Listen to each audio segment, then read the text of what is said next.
Hello hi, ഞാനിന്നുള്ളത് തമിഴ്നാട്ടിലെ മേട്ടുപ്പാളയം മാർക്കറ്റിലാട്ടോ. അപ്പോൾ കിഴങ്ങ് കയറ്റാനായിട്ട് വന്നിരിക്കുകയാണ്. നമ്മൾ വലിയ വണ്ടിയായിട്ടാണ് ഇന്ന് വന്നിരിക്കുന്നത്. പക്ഷേ ലോഡ് കുറവാട്ടോ, കാരണം മറ്റേ വണ്ടി ഡൗൺ ആയ കാരണം ബാറ്ററി ഡൗൺ ആയിട്ട് കിടക്കുക. അപ്പോൾ ഈ വണ്ടിയായിട്ട് വന്നിരിക്കുന്നത്. അപ്പോൾ നമുക്ക് കിഴങ്ങ് മാർക്കറ്റ് ഒന്ന് കാണാം. ഇതാണ് കിഴങ്ങ് മാർക്കറ്റ്. മാർക്കറ്റിൻ്റെ ഉള്ളിലെ ഗോഡൗണിൻ്റെ ഉള്ളിലത്തെ അന്തരീക്ഷം കണ്ടത്. ഒരു സ്പീഡായിട്ട് തന്നെ കിഴങ്ങ് കയറ്റുന്നുണ്ട്. നമുക്ക് പല പല കടകളിൽ നിന്നായിട്ട് ആണ് കയറ്റുന്നത്. അപ്പോൾ നമ്മൾ വളരെ എളുപ്പത്തിനാണ് കാണിച്ചുകൊണ്ടിരിക്കുന്നത്. ഇപ്പോൾ വന്നിരിക്കുന്നത് നമ്മൾ ക്യാരറ്റ് മാർക്കറ്റിലാണ്. ഈ കാണുന്ന ക്യാരറ്റൊക്കെ വണ്ടിയിൽ നിന്ന് ഈ ചാക്ക് പൊട്ടി വീഴുന്നതാണ് കേട്ടോ. ഇപ്പോൾ ഈ കാണുന്നതൊക്കെ മാർക്കറ്റിൻ്റെ ഗോഡൗണിൻ്റെ ഉൾഭാഗമാണ്. ക്യാരറ്റുകൾ കൊടുന്ന് നിറച്ച് വെച്ചിരിക്കുന്ന ഭാഗം. അപ്പോൾ നമ്മളെ വണ്ടിയിൽ കയറ്റി തുടങ്ങാറായിരിക്കുന്നു.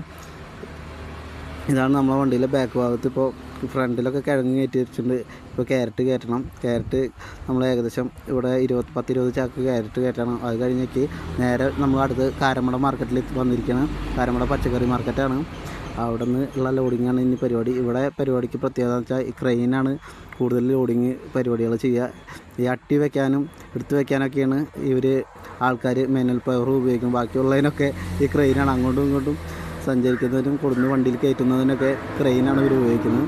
അതുകൊണ്ട് തന്നെ ഇവിടെ ലോഡിങ് വളരെ എളുപ്പത്തിൽ നടക്കും. ലോഡിങ്ങുകാർ വരാൻ വേണ്ടി വെയിറ്റ് ചെയ്ത് നിൽക്കുന്ന പരിപാടി ഇവിടെ ഇല്ല. അതുതന്നെ വലിയ ഉപകാരമാണ്. പിന്നെയെന്ന് വെച്ചിട്ടുണ്ടെങ്കിൽ ഈ പച്ചക്കറി വരാനാണ് ഇവിടെ കൂടുതൽ വെയിറ്റിങ്. എന്ന് വെച്ചാൽ ഊട്ടിയിൽ നിന്ന് ഇറങ്ങി വരുന്ന പച്ചക്കറിയാണിത്. അപ്പോൾ നമ്മൾക്ക് ആവശ്യമുള്ള സാധനങ്ങൾ ഓർഡർ പ്രകാരമുള്ള സാധനങ്ങൾ കയറ്റിക്കൊണ്ടിരിക്കുകയാണ്. ഇവിടുന്ന് ഇനി അടുത്ത പരിപാടി എന്ന് വെച്ചാൽ ഇതൊക്കെ കയറ്റി കഴിഞ്ഞാൽ പായ കെട്ടുക പോരുക ഉള്ള പരിപാടിയാണ്. ഇപ്പോൾ ഇതിന് അത്യാവശ്യം സമയമായിരിക്കും കേട്ടോ. രാത്രി ആവാറായി 6 മണി സമയത്താണ് ഇപ്പോൾ കയറ്റിക്കൊണ്ടിരിക്കുന്നത്. നമുക്കിത് അട്ടിയിട്ട് അടുത്ത് പായ വിരിച്ചതിൻ്റെ മുകളിൽ വേണം വേപ്പില പോലുള്ള സാധനങ്ങളൊക്കെ വെക്കാൻ.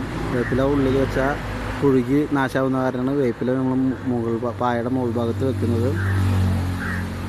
അങ്ങനെ നമ്മൾ മാർക്കറ്റിൽ ഈ ഒരു വണ്ടിയോട് കൂടി തന്നെ ഈ ക്രെയിനിലെ സാധനങ്ങൾ ഇറക്കി കഴിഞ്ഞാൽ തന്നെ പച്ചക്കറി കഴിഞ്ഞു. അടുത്തത് നമുക്ക് വേപ്പിലാണ് കയറ്റാനുള്ളത്. അപ്പോൾ ഈ അട്ടികൊണ്ട് ഇറക്കി കഴിഞ്ഞേക്ക് പായിട്ട് സെറ്റാക്കി വേപ്പില കൊടുത്ത് കെട്ടി വേപ്പില ബാക്ക് ഭാഗത്ത് വെച്ചിട്ട് സെറ്റാക്കി കെട്ടി വെച്ചിട്ടുണ്ട്. ഇനി നാട്ടിലേക്കുള്ള യാത്രയാണ്.